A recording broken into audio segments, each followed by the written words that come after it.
Halo, Assalamualaikum warahmatullahi wabarakatuh. Hai, apa kabar semuanya? Semoga dalam keadaan sehat ya.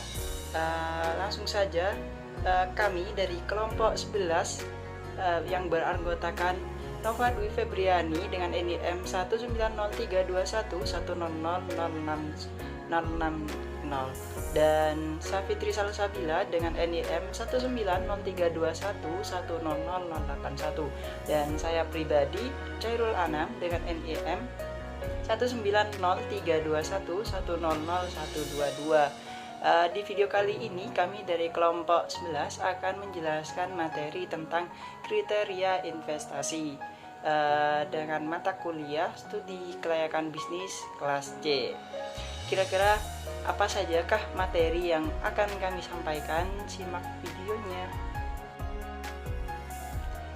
Cakupan mengenai kriteria investasi yang akan kami sampaikan, yang pertama yaitu ada Net Present Value ataupun NPV, dan yang kedua ada IRR, dan yang ketiga ada Net Benefit Cost Ratio, dan keempat ada Gross Benefit Cost Ratio. Untuk lebih lengkapnya akan dijelaskan oleh teman saya.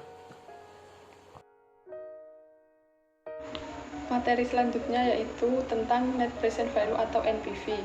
Metode Net Present Value atau NPV ini merupakan metode yang dilakukan dengan cara membandingkan nilai sekarang dari aluran kas masuk bersih dengan nilai sekarang dari biaya pengeluaran suatu investasi.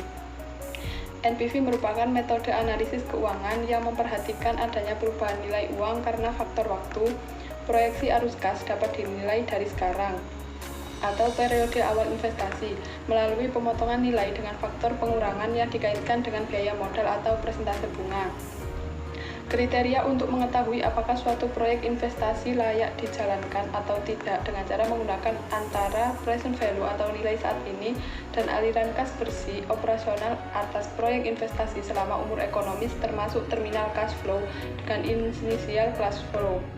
Jika NPV positif, usulan proyek investasi dinyatakan layak, sedangkan jika NPV negatif dinyatakan tidak layak. Penentuan present value atas aliran kas operasional dan terminal cash flow didasarkan pada cost of capital sebagai cut-off rate atau faktornya.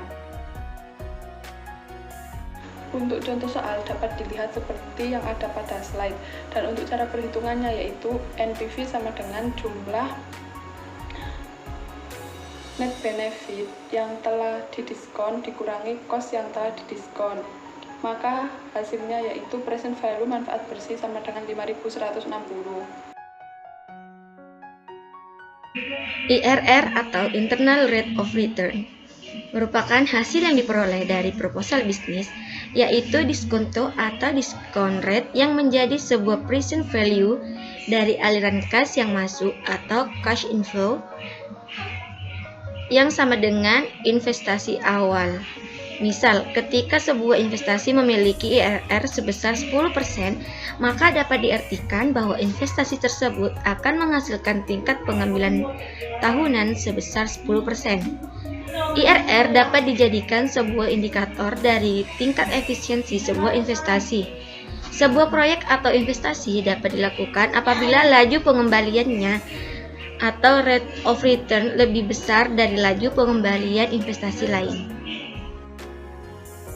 Selanjutnya adalah kegunaan IRR. Yang pertama, IRR digunakan oleh para investor untuk memutuskan proyek atau investasi yang akan didanai.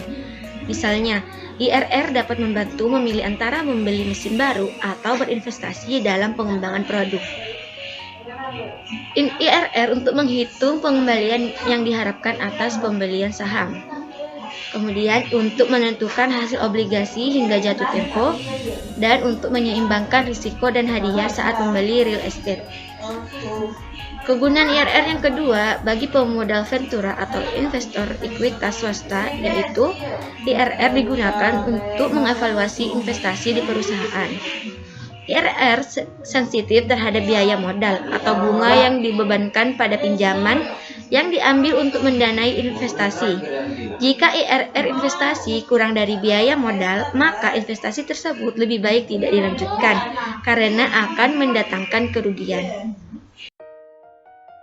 Untuk menghitung IRR pada investasi dapat menggunakan rumus sebagai berikut. IRR sama dengan I1 ditambah NPV1 dibagi NPV1 min NPV2 dikali I2 min I1, di mana IRR sama dengan internal rate of return, I1 sama dengan tingkat diskonto yang akan menghasilkan NPV positif, I2 sama dengan tingkat diskonto yang akan menghasilkan NPV negatif.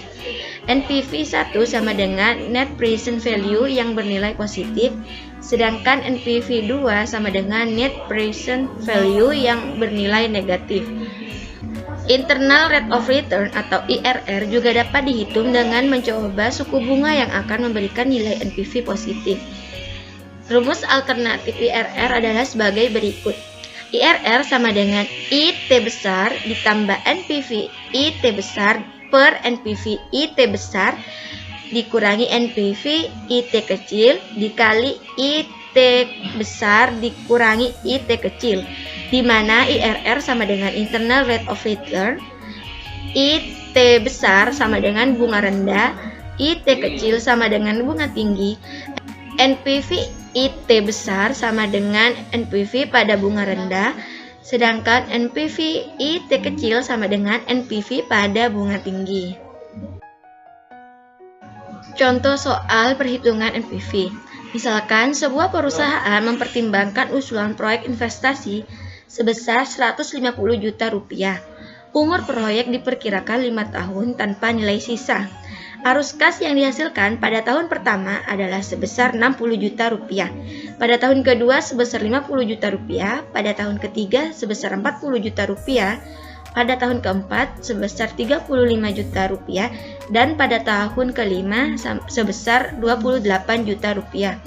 Diasumsikan RRR atau Reserve Replacement Ratio sama dengan 10%. Untuk menyelesaikan persoalan ini dapat dilakukan dengan dua langkah. Yang pertama, mencoba dengan faktor diskonto sebesar 10%, yaitu pada tahun pertama arus kas sama dengan 60 juta rupiah dikali 0,9090 sama dengan 54.540.000 rupiah.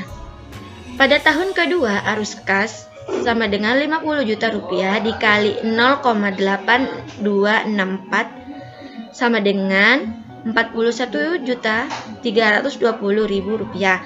Pada tahun ketiga arus kas sebesar 40 juta rupiah dikali 0,7513 menghasilkan 30.052.000 rupiah. Pada tahun keempat arus kas sebesar 35 juta rupiah dikali 0,6830 menghasilkan 23.905.500 rupiah. Dan pada tahun kelima arus kas sebesar 28 juta dikali 0,6209 menghasilkan 17.385.200 rupiah. Total present value adalah 167.202.200 rupiah. Investasi awal ada sebesar 150 juta rupiah. Untuk menghitung NPV adalah dengan cara total present value dikurangi investasi awal, yaitu 167.202.200 rupiah dikurangi 150 juta rupiah akan menghasilkan 17.202.200 rupiah. Langkah selanjutnya yaitu dengan mencoba faktor diskonto sebesar 16%. Caranya sama, nanti akan menghasilkan NPV sebesar negatif 49.868.300 rupiah. Tabel berikut menunjukkan perhitungan interpolasi, di mana untuk menghitung IRR akhir sama dengan 10% ditambah 17.202.200 rupiah dibagi 67.070.500 rupiah dikali 6%. Hasilnya adalah 11,5388%. Jadi, kesimpulannya proyek investasi tersebut dapat diterima karena IRR-nya lebih dari 10%. Materi selanjutnya yaitu Net Benefit Cost Ratio atau Net B per C. Net B per C merupakan perbandingan antara net benefit yang telah didiskon positif dengan net benefit yang telah didiskon negatif. Jika nilai net benefit cost ratio atau net B per C lebih besar dari 1, maka usaha atau proyek tersebut layak untuk dijalankan atau dikerjakan. Jika net B per C kurang dari 1, maka usaha tersebut tidak layak untuk dikerjakan. Dan jika net B per C sama dengan 1, berarti cash inflow sama dengan cash outflow. Dalam percent value disebut dengan break-even point atau BEP, yaitu total cost sama dengan total revenue. Untuk rumus dari net benefit cost ratio atau net B per C, yaitu jumlah present value positif sebagai pembilang dan jumlah present value negatif sebagai penyebut. Untuk contoh soal dapat dilihat seperti slide yang ada di PPT. Cara perhitungannya yaitu net B per C sama dengan jumlah present value positif dibagi jumlah present value negatif. Jumlah present value positif sama dengan 15.160 dibagi 10.000. Jadi hasilnya yaitu 1,516. Maka net B per C sama dengan lebih dari 1. Usaha atau proyek tersebut layak untuk dijalankan. Poin keempat, pengertian Gross Benefit Cost Ratio ataupun Gross BC. Gross Benefit Cost Ratio atau Gross BC adalah rasio antara jumlah present benefit PVB dengan present value cost atau PVC. Menurut Gittinger 2008. Untuk rumusnya sendiri yaitu sebagai berikut seperti yang telah ditampilkan pada PPT. Gross BC sama dengan jumlah present value benefit dan dibagi dengan jumlah present value cost. Untuk keterangan, present benefit adalah keuntungan pada waktu tertentu dan present value cost adalah biaya pada waktu tertentu. Selanjutnya, kriteria Gross Benefit Cost Ratio atau Gross BC. Untuk kriterianya yaitu di sini ada 2. Untuk Gross BC lebih dari 1, maka usaha tersebut dinyatakan layak. Dan untuk Gross BC kurang dari 1, maka usaha dinyatakan tidak layak menurut dari Pasaribu 2012.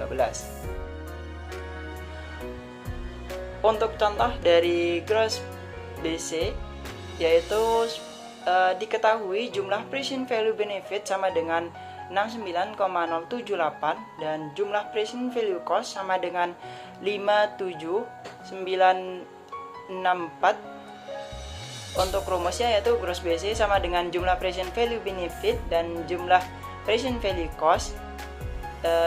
Dilanjut dengan Gross BC sama dengan 69,078 dibagi 57,964. Jadi untuk hasil dari Gross BC sama dengan 1,19. Karena hasil dari Gross BC lebih dari 1, maka usaha ini dapat dikatakan layak.